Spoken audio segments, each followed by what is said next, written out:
Hello everyone, I am Meena Bhardwaj and welcome to the Luminant IAS academy. तो आज हम जिस टॉपिक की बात करने वाले हैं, जैसा कि मैंने आपको दिन में बताया था कि हम बहुत ही इम्पोर्टेंट टॉपिक लेके आने वाले हैं।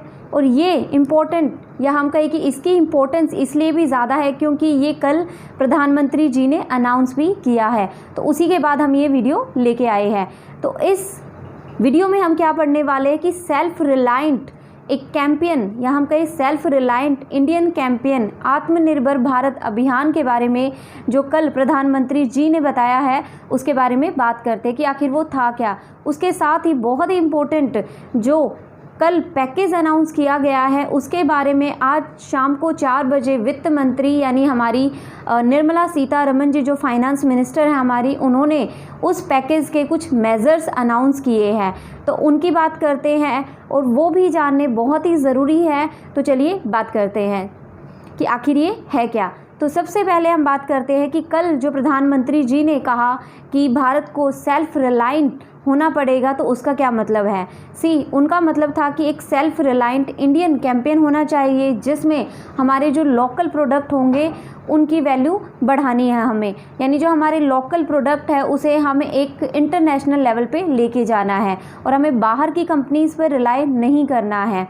इसका मतलब ये नहीं है कि हम बाहर की कंपनी से सामान नहीं खरीदेंगे। इवन इसका मतलब है कि हमें जो हमारा लोकल प्रोडक्ट है उसको बाहर की कंपनीज तक लेके जाना है। तो हमें अपनी कंपनी, अपने प्रोडक्ट की वैल्यू बढ़ानी है, उसे एक ग्लोबल वैल्यू चेन है जो वहाँ तक लेके जाना है और उसके एक इंटरनेशनल वैल्यू को बढ़ाना है। अब उस लोकल प्रोडक्ट में क्या आता है, जैसे कि कल प्रधानमंत्री जी ने भी कहा कि एमएसएमईज़ पे ज़्यादा ध्यान दिया जाएगा। यानी एमएसएमईज़ क्या होता है, माइक्रो स्मॉल मीडियम एंटरप्राइजेज़, यानी हमारे जो लघु या हम कहें कि छोटे और मध्यम वर्गीय जो उद्योग होते हैं उनको बढ़ावा देना है। ओके और उसमें हमारे क्या आते हैं कि जैसे कॉटेज इंडस्ट्री यानी कुटीर उद्योग हो गए, हमारी क्रॉप से रिलेटेड हो गए, या हम कहें कि हमारे डेली जो बहुत से छोटे छोटे काम है, या हम कहें हैंडलूम, उससे रिलेटेड जो हो गए वो हमारे एक लोकल प्रोडक्ट का ही पार्ट है। तो हमें उसे बढ़ाना है एंड एक उसकी बहुत ज़्यादा वैल्यू बढ़ाने की ज़रूरत है, यानी खुद पे रिलाई करना है, ना कि बाहर की दूसरी कंपनीज़ या हम कहें बाहर या इंटरनेशनली हमें अब रिलाई होना है। ओके तो हम नेक्स्ट जो बात करते हैं वो इसके बाद, अच्छा साथ ही उन्होंने 20 लाख करोड़ का एक पैकेज या हम कहें राहत पैकेज कल अनाउंस किया है। वो हमारी जीडीपी का जो है 10% है। ओके यानी कहा जा रहा है कि वो हमारी जीडीपी का 10% है और 20 लाख करोड़ एक पैकेज जो है वो प्रधानमंत्री जी के ज़रिए अनाउंस किया गया है। तो उसके बाद ही उन्होंने कल कहा था कि जो हमारी फाइनेंस मिनिस्टर है वो आगे की जो भी इससे रिलेटेड होंगी वो बताएंगी। तो आज उन्होंने बताया कि उससे रिलेटेड यानी 20 लाख करोड़ जो हमारा जो पैकेज है उसके बारे में उसके लिए कुछ मेजर्स लिए गए हैं। और वो मेज़र कितने हैं, 14 मेजर्स, यानी 14 मेजर्स के तहत ये जो 20 लाख करोड़ है इसे एक तरह से इन्वेस्ट किया जाएगा या लगाया जाएगा। तो वो 14 मेजर्स कौन से हैं, वो 14 मेजर्स है एमएसएमईज़। एक हम कहें कि या जो 14 मेजर्स है उसमें सबसे ज़्यादा जिस पे ध्यान दिया गया वो एमएसएमईज़ पे ध्यान दिया गया है, यानी माइक्रो स्मॉल मीडियम एंटरप्राइजेज़ पे। तो इनमें कुछ इम्पोर्टेंट मेजर्स हैं, उनकी बात करते हैं। वो कौन कौन से हैं। सबसे पहले हम बात करते हैं कि 3 लाख करोड़ जो रुपए है वो दिए गए हैं किसको, एमएसएमई एंड बिजनेस, जो बिज़नेस में यानी या हम कहें कि अदर बिज़नेस में, एमएसएमई एंड अदर बिज़नेस में 3 लाख करोड़ रुपए दिए जाएंगे। एंड इसी के अंडर एक जो कोलेटरल लोन होता है, हम कहें कोलेटरल फ्री एक लोन है, ऑटोमेटिक लोन दिया जाएगा। कोलेटरल क्या होता है, जब आपको कुछ गिरवी रख के लोन मिलता है तो उसे कोलेटरल कहा जाता है। वहीं अगर कोलेटरल फ्री का मतलब है कि बिना कुछ गिरवी रखे आपको लोन दिया जाएगा। तो 3 lakh crore MSME and other business के लिए कोलेटरल फ्री लोन दिया जाएगा। एमएसएमईज़ में हमारे 47 लाख बेनिफिशियरी आते हैं, या हम कहें कि एंटरप्राइजेज आते हैं। तो उसमें जो हमारे वर्कर है या हम कहें कि जो जॉब जॉब वगैरह है या लेबर वगैरह है, कम से वो करोड़ों उसमें जॉब आती है, यानी एंटरप्राइजेस के अंडर या ये MSMEs के अंडर करोड़ों लोग हैं जो वो काम करते हैं, तो उन्हें बेनिफिट होगा। उसके बाद जो सेकंड मेजर है हम उसकी बात करते हैं, तो फर्स्ट हमारा हो गया कि 3 lakh crore MSME and other businesses को लोन दिया जाएगा, कोलेटरल फ्री लोन। सेकंड बात करते हैं हमारा EPF यानी employ provident fund. Employ provident fund से आप क्या जानते हैं कि अभी तक हमारा 12% जो सैलरी थी एम्प्लॉय की भी और मालिक की यानी ऑनर की भी वो कटती थी, और वो कब मिलती थी, वो जब रिटायर होते हैं तब उन्हें दिया जाता है वो फंड जो होता है। तो अब क्या किया, उसमें जो एक चेंज आया वो ये है कि अब उसे 12% से 10% कर दिया गया है, यानी अब तक 12% कट होता था, अब 10% कट होगा। तो 2% जो है वो हटाने की वजह से क्या होगा कि सैलरी बढ़ेगी एंड उन्हें कम सैलरी नहीं मिलेगी, यानी एक तरह से उन्हें सैलरी में मतलब सैलरी थोड़ी ज़्यादा मिलेगी, तो थोड़ा उन्हें ईजी रहेगा। नेक्स्ट हम बात करते हैं, जो थर्ड मेजर की हम बात कर रहे हैं वो है कि MSMEs को कैटेगराइज किया जाता था।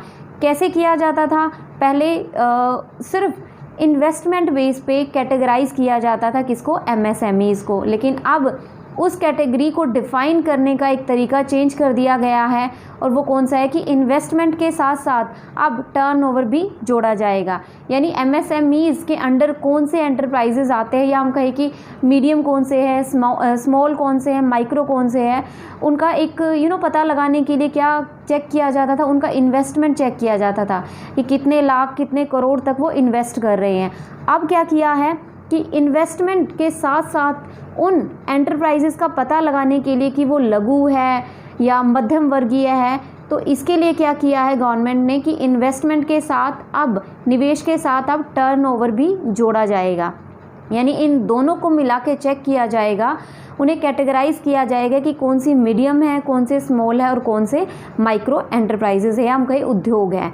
ओके, टर्नओवर पता ही है कि हमारा साल भर में जितनी सेल होती है उसे हम टर्नओवर काउंट करते हैं, हम रेवेन्यू भी कह सकते हैं कि जितना हमें रेवेन्यू मिलता है। ओके, तो निवेश के साथ साथ टर्नओवर को जोड़ के हमें पता लगाया जाएगा। नेक्स्ट हम बात करते हैं कि जो एक ग्लोबल टेंडर एक गवर्नमेंट का जो होता था, या हम कहें कि एक डिसअलाउ कर दिया गया है, disallow global tender in government procurement type of 200 crore. It means कि गवर्नमेंट के कुछ टेंडर होते थे, ओके, 200 कि वो बाहर की कंपनीज को कुछ टेंडर देते थे, तो उनमें क्या था कि वो गवर्नमेंट अपने लिए, जैसे हम कहते हैं कि ये सामान गवर्नमेंट का है, तो वो उस सामान के लिए बहुत सी चीज़ों के लिए टेंडर जो है बाहर की कंपनी को दिया करते थे।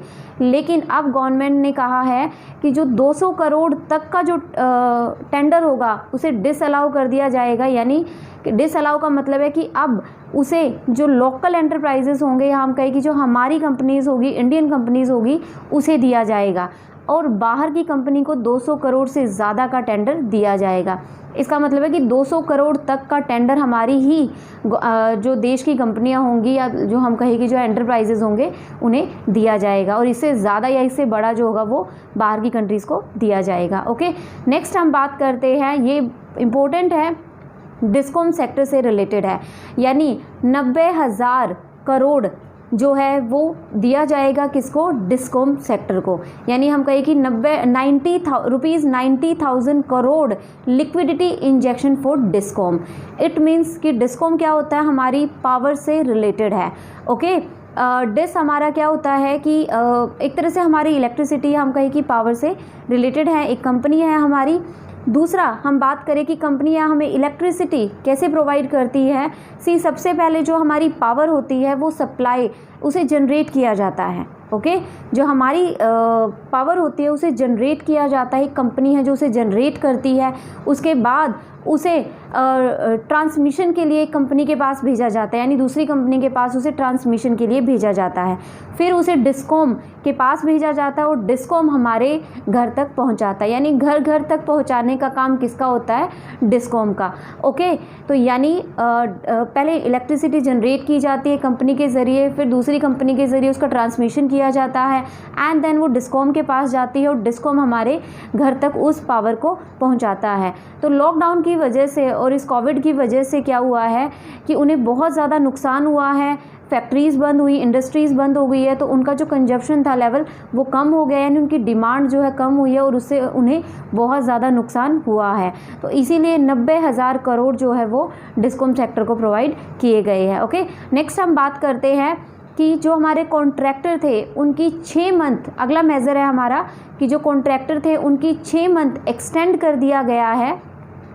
यानी जो भी उन्हें कंस्ट्रक्शन वर्क था, ट्रांसपोर्ट से रिलेटेड था, या हम कहें कि रोड से, या हमारी जितनी भी सर्विसेज थी उनसे रिलेटेड जो उन्हें प्रोजेक्ट दिए गए थे उसकी एक डेडलाइन होती है, तो उस डेडलाइन को 6 महीने तक बढ़ा दिया गया है, यानी 6 महीने उन्हें और दे दिए गए हैं ताकि वो कंप्लीट कर सके।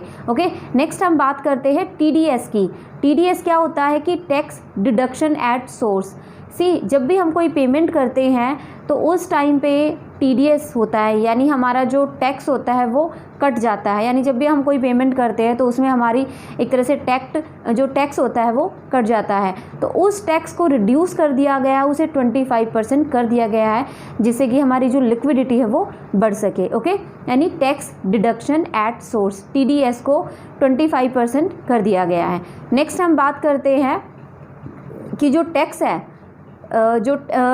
जितने भी हमारे जो टैक्स करते हैं उसकी भी एक तरह से लिमिट जो है एक्सटेंड कर दी गई है, उसका जो टाइम लाइन है वो एक्सटेंड कर दी गई है, हम कहीं की लिमिट है जो वो बढ़ा दी गई है।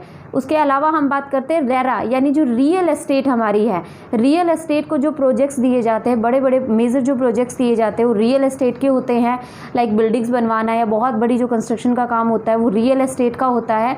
तो उन्हें भी एक तरह से उनका भी जो है उनको भी एक्सटेंड कर दिया गया है, उनका टाइम भी एक्सटेंड कर दिया गया है। तो ये जो हमने मेजर्स पढ़े ये बहुत ही इम्पोर्टेंट थे।